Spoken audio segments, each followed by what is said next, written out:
শীতকালে এই ধরনের সবজি খাওয়ার মজাই আলাদা। টাটকা টাটকা ফুলকপি, মটরশুঁটি, গাজর, নতুন আলু, এই তরকারিটা খেতে কিন্তু অনেক মজা। সাথে আছে শীতকালের চাল কুমড়ো দিয়ে কুমড়ো বড়ি। এটা যে কি মজা, যারা খেয়েছেন তারা তো জানেনই। সাথে আছে নিজেদের বিলে পুকুরের দেশি কই মাছ। তরকারিটা আজকে সেই মজা হবে। এবার দিয়ে দেব ঝোলের পানি। ভালো করে কষিয়ে নেওয়া হয়ে গেছে।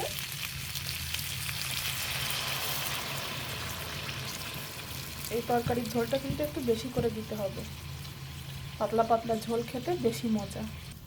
আর নামানোর সময় একটু টমেটো আর ধনেপাতা দিলে তৈরি হয়ে যাবে শীতের আদর্শ তরকারি। এখন দিয়ে দেব দেশি টমেটো